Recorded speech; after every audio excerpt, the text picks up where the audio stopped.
राधे राधे। कभी ऐसा लगा है कि सब कुछ छोड़कर भाग जाता हूँ? अगर हाँ, तो ये सुनो, श्रीमद् भगवद गीता अध्याय 3 की शुरुआत भी कुछ ऐसी ही है। अर्जुन को भी ऐसा ही लग रहा था।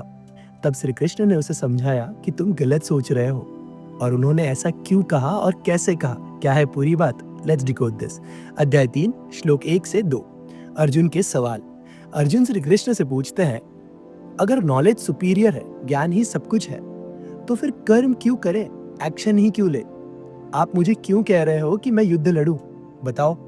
यहाँ समझने वाली बात यह है कि अभी तक श्री कृष्ण अर्जुन को 2 अध्याय समझा चुके हैं, फिर भी वो सवाल पूछ रहा है। एक कंफ्यूज माइंड को कितना भी समझा लो, वो बहाने ढूंढेगा ही।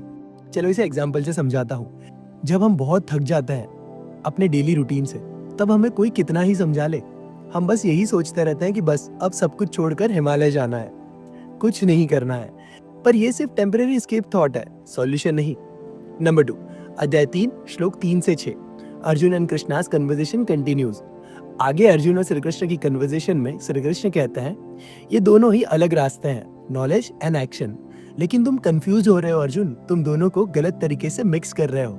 सिर्फ बैठ जाना या सिर्फ दिखावटी काम करना, इन दोनों चीजों का कोई फायदा नहीं है। बिना समझ के कोई काम करना सिर्फ दिखावे के लिए, ये तो हिपोक्रेसी हो गई। यहाँ पर समझने वाली बात यह है कि असली शांति तब मिलती है जब हम समझ कर कोई काम करते हैं, बिना उसके डिजायर्स के, बिना किसी अटैचमेंट के। That's it, conclusion of this video. Krishna यहाँ अर्जुन को समझा रहे हैं, काम करो पर मन में शांति रखकर। श्रीमद् भगवद गीता भी यही कहती है, एक्शंस जीवन में आगे बढ़ने का रास्ता है, लेकिन डिजायर्स एंड अटैचमेंट के बिना। सो बस आज के लिए इतना ही। अगर ये वीडियो और एक्सप्लेनेशन अच्छा लगा तो लाइक और शेयर कर देना। मिलते हैं इस सीरीज के अगले भाग में कुछ और सवालों और उनके जवाबों के साथ। तब तक के लिए कमेंट में राधे राधे लिखते रहिए। जय श्री कृष्ण।